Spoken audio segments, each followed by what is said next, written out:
As the Finance Minister moved today the motion to adopt the Joint Select Committee report on the FATCA Bill, he said only 2% of bank accounts would likely be affected.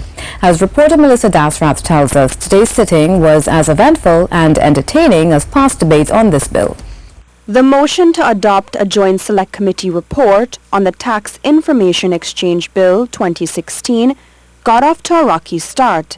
Much like the FATCA debate, with much toing and froing from the government and opposition. Opposition member David Lee raised an objection within the first few minutes. Madam Speaker, the last resolution wasn't about adopting the report. An immediate defense came from the government bench. Madam Speaker, you would recall that when we ended business on the last sitting, I made the clear resolution of the House that we would come back today to do the business of the FATCA and we would go to a vote. We said that, Madam Speaker. We were very clear when we asked for the House to be adjourned, and I did indicate what the business would be today, Madam Speaker. Minister of Finance Com Imbert moved the motion, reiterating many of the issues surrounding FATCA and the proposed and agreed to amendments, quelling worries that citizens' bank accounts will be screened and their financial details shared. He said the Tax Information Exchange Bill really seeks to share information pertaining to U.S. entities and U.S. citizens operating in Trinidad and Tobago, which is critical to dealing with transfer pricing. 98% of accounts in Trinidad and Tobago must be held by residents of Trinidad and Tobago.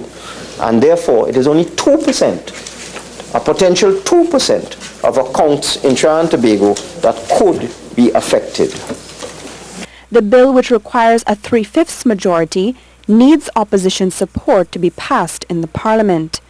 Melissa Dasrath, C News.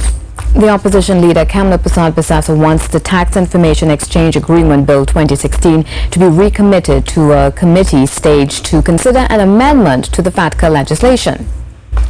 Clause 17(3).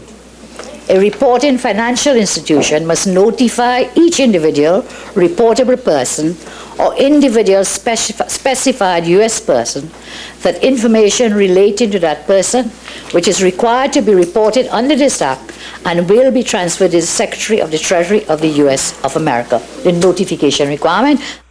Mrs. Persad-Bissessar told the Parliament the amendment was researched by opposition Senator Gerald Ramdeen and it follows similar legislation in the United Kingdom. Must be made by 31st January in the calendar year following the first year in which the account held by the individual is a reportable account maintained by the reporting financial institution. Madam Speaker, this must be done. It must be recommitted. We cannot just stand in the House and say we're going to move it. It must go back to committee of the whole. The Prime Minister, Dr. Keith Rowley, in his contribution to the debate, shot down the opposition leader's proposed amendment to the FATCA legislation. He firmly stated that the proposed amendment was no brainwave of the British law, rather it would undermine the bill and be a cost to the taxpayer.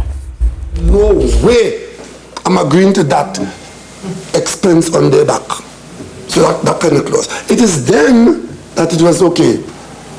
Let us inform them 3 months after. Well, okay, that's easy to agree to. But that's not what the text says, eh? Huh? The text is in the future. No. We're not agreeing to any prior notice because that has consequences for the taxpayer of Trinidad and Tobago for no benefit. For no benefit. Earlier in his contribution, Dr. Rowley blasted the Araputi MP, Dr. Rudal Munilal, for what he said was the misrepresentation of facts. So when a senior member of the Parliament comes in here this evening, unprepared, but want to speak for 45 minutes and deliberately misrepresent the situation for the benefit of the children of this country, I must say that he should be ashamed of himself. Dr. Rowley did not stop there. He then chastised the opposition bench for their stance. This is a serious matter. Our country is facing a serious situation. And if members on the other side don't want to vote for the country's interests, it's your business. One member is telling me this evening that we're not going to vote for all you. Who is the all you? When it was tendered. We represent all the people, all of us in this house, represent all the people. And this is not about us. It's about the people who will be hurt if we don't do our job. So you're not doing me any favor. You're doing me no personal favor. You are required to do your duty to protect the people of Trinidad and Tobago. The Prime Minister defended his government's decision to hire a lobbyist on the issue. You have been elected to protect the people of Tabakit, of Chaguanas East, Caroni Central, Orapuch, and Tobago. The whole of Tobago, all of us. So this is no favor to me personally. So to come here and misrepresent the facts and put lies on the record about the government of Trinidad and Tobago paying $1 million for lobbyists. Yes, we have a lobbyist. You want to know the procedure? The government have a lobbyist. I spent 9 months trying to get the Central Tenders Board to hire a lobbyist because we need a lobbyist. You know why? Because our interests need to be protected. And we need people to speak for us and push and open doors in the correct place so we're not harmed by accident. Long before this.